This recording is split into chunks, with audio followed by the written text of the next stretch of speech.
Today, as you've seen, the topic is really about intelligence and unlocking new possibilities. So it's a great pleasure actually to be talking to Ivan, who's from Arrow. He's a Microsoft distributor as well, and we're going to be talking about AI and how the enterprise world looks at AI and the various use cases there. So let's dive right in, Ivan. So the first thing I had is even before we start about the AI, just give a brief about Codetru as well. So we are an implementation partner for Microsoft, and we've done a lot of demos and we've done a lot of things around AI even internally. So very recently, for one client, for example, we've actually created an agent which will help the employees of that particular customer create and actually submit a timesheet just through the chat application.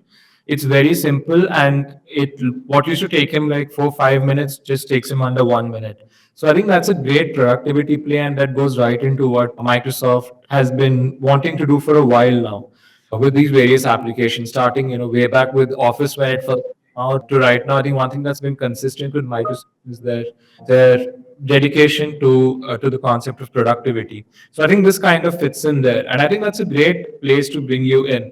So how is the enterprise world actually viewing AI, and how does it actually fit into the productivity play that most enterprises have? It's a great question, Ujjwal. So AI in the enterprise space is meant to automate routine tasks, right? So you want to reduce the amount of time that employees are performing repetitive or mundane tasks and freeing up human workers to focus on more creative and complex, more skilled tasks. And it also helps through their enhanced decision making. So, in a lot of enterprise organizations, there's a ton of data associated with those organizations that they have. So, it has the ability to analyze vast amounts of data and provide insights and recommendations in seconds. So what that does, it leads into improved customer experience, especially if you're integrating chatbots or virtual assistants in the support side. And then from a research and product development side, of course, it's great to do as much research as humanly possible, but it accelerates those processes and adds into operational efficiency through multiple different facets of the business. So what we've seen in enterprises is it has many more use cases because of all the different pieces of the business and reducing those mundane tasks and increasing automation. Thanks, Ivan. That's great. So I wanted to also touch upon one issue which keep coming up with any new technological advancement, which is around the safety of that technology itself, right? And in the enterprise world, safety is really about things like submitting wrong information. So in the last couple of weeks, there's I don't know if you caught up on this, but there's been this finding that we are able to actually use image generators to actually generate fake receipts for dinner receipts especially. So when you're actually seeking reimbursements for enterprises, that could be a huge issue. So how do you think enterprises will respond to that? How do you think the technology itself will respond to something like that? Because really you're giving everyone a blank slate to do whatever they want. There will be these cases where it might be misused at some point. So how do we then put a check and balance on that? It's a great question. So I would say to combat the fraudulence or risks of AI is also the best way to do it is utilizing AI for what it's truly intended for, right? So when it comes to enterprise organizations, you see fraud or those incorrect billing. Well, the Copilot in AI has specific capabilities built into it to combat that. Just are you using it? Are you configuring it? So there's such things as anomaly detection, right? So if you have a pattern of doing things the exact same way for a long time and then something way out in left field occurs, then can actually send alerts based on that. And it uses like behavioral analytics to monitor how the employees are utilizing applications in real time. And those predictive analytics all kind of come together from how have you done things historically and how did you do this one thing that's completely different. And phishing, of course, is one of the big ones. So that's where I've seen a fraudulence occurred where an email comes through and it says, the domain is one letter off from your company's domain or a specific buyer that you're or supplier that you're using with. So the natural language processing can identify like, hey, did you see this email? They might say external when it's internal, or those little pieces that give you a little bit of backbone, a little bit of visibility into those issues. And then when it comes to the image detection, so it's very similar to the anomaly detection. It's saying, okay, how does this image differ from the images that you received from this customer from higher ups in the company before? And then it'll actually assign risk scoring. So depending on various factors of the image, what it's asking for, the meaning behind it, if there's some numbers associated with it, it'll assign a risk score based on that, and it takes it into the fraud detection models where machine learning is improving that accuracy. The more data that goes through it, the more data that's going through the AI, it'll identify those kind of anomalies and hopefully help to protect against fraud. Right. Yeah. Yeah. It's 2025 and I still get emails about the Nigerian prince. So I Yeah, want to talk about now. don't So click on it. yeah, yeah. So since you had distributed and you actually touched on Copilot, I also wanted to get your view on the Copilot Studio. So earlier this year, I actually heard something. I actually read it somewhere, and that kind of stuck with me. It basically said the only programming language you need to know in 2025 is English, and that really kind of stuck with me. That quote. So I wanted to get your view on how enterprises are viewing something like Copilot Studio. So Microsoft's done this in the past as well. With Power Apps, they've kind of gone into the whole low code, no code space with you can just kind of drag, drop, and you can create simple forms as you wish. And I think really Copilot Studio kind of takes it to the next level, right? So with your conversations with companies of all sizes, how do you see them either using this internally or working with their technology partners where they're like, we want to use this particular technology to help us create those applications faster. Great question. So Arrow is a Microsoft distributor, me being a former Microsoft employee. This AI journey in Copilot, it's still relatively in its infancy, right? And Copilot Studio is the next step from Copilot. So Copilot is meant to be integrated into the everyday applications for the Word, Excel, PowerPoint, so everything's connected. The data sets and entry are easy. It's simpler to pull data sheets, connect it to a source, ask it questions, provide the real-time analytics, send that email off. So everything's integrated there. When it comes to Copilot Studio, what I've seen, as Arrow in the last year and a half, is that Copilot Studio is enhanced productivity. It's creativity by leveraging AI and agents for a specialized or advanced programming. Now, the low to no code is correct. It's not one of those things where you have to be a coder or one of those high tech guys, because I'm not one, but I know how to use it because I think one of the things Microsoft does really well is provide a lot of documentation on how to use its products. Microsoft Learn, minute every single day, learning something new. But the Copilot Studio, I've seen it for content generation, text or imaging, workflow integration, very similar to Copilot, but it's that next step, right? So it's building agents and building AI triggers and actions where you don't need to be super sophisticated in it, because whenever you're building an agent, it kind of takes you through the steps. What kind of questions do you want to have answered? What are some of these triggers? What are some of these actions? Are you building a bot? Are you building it for personal use as an assistance of yourself?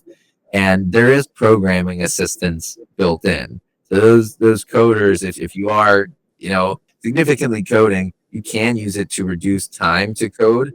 I've seen it in a couple of the master series we've done, and the debugging and optimization for those higher level coders. There are ways to build that into it, but at the end of the day, the Copilot Studio can be used for collaboration, project management tracking, and some of those things where you don't need to have a really, really deep understanding. But if you understand what you're looking to accomplish, there are different pathways, codes, and assistance mechanisms that allow you to build that. Right, right. Yeah, yeah. I think I agree with that. And I think Microsoft's always been kind of doing that in some way or the other. I think with every technological way, and I think this way will be no different.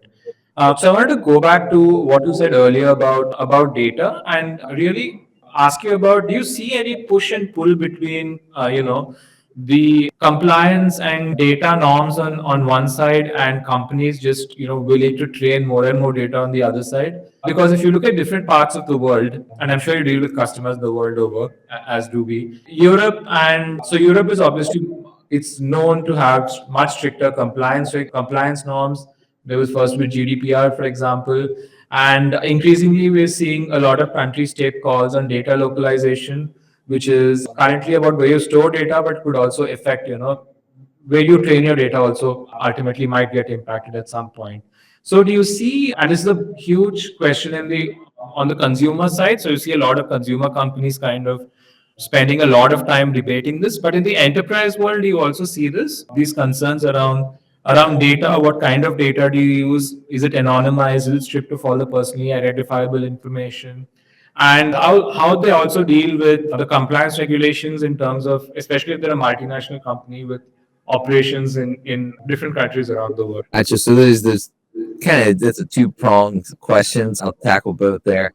Right. So when it comes to the EU and the GDPR versus US laws and technology and data sharing, both sides of the world or all sides of the world, they're focusing on how AI systems are handling personal data and managing the risks while allowing users to foster innovation. So that's really in a nutshell. How do we do this? So transparency, accountability, data protection, and then focusing on the respective individual rights within AI systems. So, the GDPR, as I'm in the US, I do deal with a lot of international companies. And when we're setting up, partner accounts, customers, you do have to have those accounts set up correctly and siloed based on the offices and location. So depending on, you might have multi international company have to apply with each one individually based on where those offices are. So the GDPR provides a pretty comprehensive framework for data protection in the EU, and the US regulations, I would say, are a little bit more segmented, focused on various and state level initiatives shaping AI governance. So, I have seen it, and based on my experiences, it's mostly in the US, but I can't speak to internationally too well. It's very similar principles there. And then the second question was, it about whether you use the large data set Yeah. versus the data set? Yeah. And also, if you're training on the cloud, it's very hard to segment at that point what you're training on, especially when you strip it of all the personal information and you anonymize the data set. It becomes really hard at scale to kind of distinguish between the two. It does, and I think there's a good equilibrium there, but it all depends on what your organization's security standards look like. Have you done an AI assessment to start off with? When introducing Copilot to organizations, Microsoft is a pretty clear-cut AI readiness assessment. It's not super long. It doesn't take too much time, but it gives you a really good baseline of, okay, well, is our security infrastructure locked down? Is our DLP policies in place? What does our SharePoint access look like? Are there restricted access? And Microsoft has a zero trust policy, but it's also up to the organization to lock down their data or use fantastic partners like Codetru to do that. But when you're choosing between, do I use all of the company's data versus a small data set, a couple of things to take into consideration. So large data sets will enhance the model performance and will have better, more accurate information. But that does run the risk, if you don't go through all kind of those foundational steps to lock down your security infrastructure, then that's where privacy and security, you want to make sure that everything is 100% correct if you're using all of your data. Because what you don't want to do is have people in sales seeing the CEO's paycheck and everybody having access to everything. But that's something that the company should have done anyways. So, I said this before, that AI is not going to create risk and security concerns, but it will bring them to light. So At the end of the day, whenever you're employing this internally, it's good to run through these processes, see what is out there, understand it, practice, train it, figure it out, implement new security protocols in order to save that. Because the smaller data sets, they offer better control over the data protection, but it's more than likely going to limit accuracy. If the, in science, if a sample size is really small, it's tough to say, oh, my hypothesis is proved correct based on this. You need large data sets. So implementing robust security measures, data protocols, and compliance frameworks, it can help you assess and mitigate these risks and use audits, use assessments. That's what they're there for. Right, right. And we see with a lot of, just around this thing, so we see with a lot of technologies that there's an adoption curve where the smaller and the medium sized businesses usually will be easier to adopt, and the larger businesses and the enterprises will take a much longer time to come on board simply because of the number of stakeholders that have to be convinced of the benefits of that technology. So does that hold with this technology shift in AI as well, or are we seeing increasingly the larger companies and enterprises really taking the lead and wanting to do something on AI? Has that changed at all with this shift, or is it still the same? I, that's a great question because I have seen a shift in the last couple of months. So, Microsoft Copilot and what it was introduced as, what it's becoming, and how it's moving forward, it's getting smarter and smarter every day, and it's adding into different facets of the business. So, if you asked me a couple months ago, I think my answer may have changed, but what I'm seeing, it's pretty balanced, but I would say SMB mid market are actually kind of the leading adopters because a small organization, right? You have, under 20 employees, not a huge amount of data, not a huge amount of people to manage. The Copilot license, building it in, hey, let's utilize this to work faster, increase productivity, reduce mundane tasks, because they don't have tons and tons of employees to manage, tons and tons of data. I've seen it easier for customers to kind of pick it up and run with it. And when it comes to the enterprise organizations, what I see most frequently is it takes a lot of decision makers, right? To say, yeah, we're going to put this into the organization. Of course, benefits are unbelievable and they're magnified because of the breadth. But whenever you're talking to and working with a customer organization and you're talking to an IT manager or somebody that's relatively focused in AI, they're like, oh yeah, this makes sense. We want to bring it into the organization. It's going to help me code. It's going to help this team do this. And when you're looking at the different departments, okay, sales can generate emails quicker. Marketing can generate the marketing content quicker. It has different functions for each one of the segments within the organization. But that doesn't mean that the CTO or the COO or those higher level people are going to see the same benefits. So, although enterprise organizations are absolutely taking it on, it may take more time for the enterprise organization to implement all the security standards, get all the thumbs up from everybody in the organization that's involved, and then implement. But it's also the adoption, right? So Copilot is not a transactional sale. It's not like a business standard or an E3 or a core licensing where, okay, I need applications, I need them on my desktop, I need storage. I'm going to buy this and take it on and learn as I go. Copilot is continuous learning, right? So there's kind of three phases. It's lock down the security, understand what it is, prepare for it. Next is purchasing and provisioning to the prospective parties. Have a couple people in marketing, have a couple people in finance, have a couple people in sales, so that the employees can share what they're experiencing. Hey, this is how I use this prompt. This is how I built out. These are the kind of results that I got. Sharing those within the organization is super, super important. And then third is adoption, right? So you have 50 people in your organization that have it now. Okay, do they know how to successfully prompt engineer? Are they pulling from the correct sources? Are they highlighting the correct content? Are they asking the right questions to get the right result? And I think that's where companies that really dig in and they say, yeah, we want to be more productive. We want to use Copilot. We're using all these Microsoft applications. Let's make it smarter and quicker. Those are the companies that really succeed and see really high ROIs, really high minimization in time to task.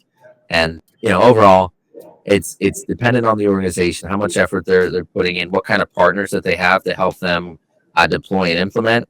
But the SMBs just seem to kind of take off a little bit earlier. Yeah, yeah, makes sense. And a related question is really around any specific industries that you've seen who've really kind of taken to AI like a fish to water. So traditionally, we know that finance, banking, these are the industries which are usually last to adopt our technology. Again, for the same reasons that we said earlier, the risk is too huge. If something goes wrong, the impact is just enormous. So any specific sectors that we see where AI is really making an impact? In the consumer side, that's there everywhere. Like I think every consumer app now has it is being marketed as an AI app. On the enterprise side, how is that? That's another great question. So I would say a couple that are really adopting it well. I would say software development, the IT companies, customer service, especially with the bots and some of the things that have come out recently, the enhancements in answering questions, having those bots built into the websites, kind of qualifying leads and building that into kind of a sales call. And then lastly is retail and e-commerce. So, for all three of those, the software development, companies that are focused on IT, have a really well IT department or are partnered with a really great IT partner, they understand that this technology is something that is relatively new, but it's extremely important to take advantage of it and learn it now and utilize it, because in a couple of years, it's going to be in everything if it's not already, which is close to. So the software development companies, the IT focused companies, they're doing their research, they're understanding the different use cases and helping build those into their team, saying, hey, as a software company, AI is the number one ticket next to security. I would say AI is the hot ticket. And the companies that are saying, we'll get to this down the road, we'll see it later. It's not best practice, right? If this is your field, this is something that you have to understand, something that you're selling to customers. You have to be well versed. You have to understand the benefits, how it's going to affect the customers, and how you're going to use it to grow. From a customer service, the virtual agents, customer inquiries, building it into websites, I've seen those very, very frequently. So the assistants can also manage your schedules, control, multiple different devices on one pane of glass, enhance user experiences. So I've seen it really frequently in customer services. And then retail and e-commerce, selling products, especially on e-commerce. I think e-commerce just in the last couple of years is going to continue to boom. People are more likely to order on a website 10 different things than go into a store and purchase. So utilizing AI, kind of creating that personalized shopping experience, identifying products based on what you've seen before, what you put in the cart before. The e-commerce companies are building AI in order to, predict what customers are going to purchase, delivering the right color of dresses or the right shirts or the different things based on your likenesses. And then it's also the inventory management, right? Okay, how can I optimize my inventory levels based on previous sales forecasts and what kind of trends are taking off in the areas around me? So, those are just a few, but I see it becoming more and more prevalent every single month. Yeah, yeah. And to all our listeners, if you're listening to this, then it's also like an ocean out there, so it can also get very confusing. So if you're looking for a technology partner, if you're looking for someone who can assist you, do get in touch with Codetru and Arrow. I know there are a lot of great things about AI, but also there's just so many things out there with so many models, and it's just a huge marketplace right now. So if you really want like a good custom streamlined solutions, you will need help. So do get in touch with Codetru and with Arrow. We're here to assist you on that front. So even one final question before I let you go, where do you see this five years from now? Unlike the crypto trend, I think this will definitely stay longer than that. So where do you see this in the 5 years from now? Wow, it's 5 years looking out, and this is just Evan's idea. I don't have any research to back this, but you even see it in computers now, right? Some devices, Dell, HP, they have a Copilot button. I think AI is become more and more accessible, simpler to use. Not that it's difficult now, but I think it's going to get very, very smart very, very quickly as the adoption really takes an intake or an uptick in the US and across the world. I think in 5 years, it'll be built into every application that we use. There's going to be buttons and everything. I think people are going to have like AI assistants in their everyday life. And we're seeing that in applications right now where build by schedule, tell me what I need to do, set these alarms. Like it's slowly being integrated. And I think it's going to continue to expand from a workplace versus a personal standpoint. I recommend learning about it now. Doesn't mean that you have to completely take it on, wrap your arms around it all at once. But in 5 years, it's going to be everywhere. And it's better to be an early adopter and utilize great partner like Codetru and Arrow to kind of set the record straight, help you understand it, help you lock down your infrastructure so that you feel comfortable being uncomfortable, taking a step into something that is new, it's exciting, it's extremely powerful, kind of harnessing that energy, using it to your best degree, creating a more productive workflow efficiency. I've had Copilot on my work laptop for over a year now. If I woke up tomorrow morning and Copilot was gone, couldn't use it in anything, I would be very nervous on how productive I was going to be that day. You know what I mean? So, yeah, I'd recommend jumping on it now because in 5 years it's going to be everywhere. Sure, I think I agree. It's one of those all pervasive things. It's going to be there everywhere. So you might as well get used to it and really spend some time understanding it. Evan, this has been great. Thank you so much. Thank you so much for your time. And thank you all. Thanks everyone who joined in and who tuned in. Thanks everyone. Have a good day. Thank See you. you. Thanks, guys.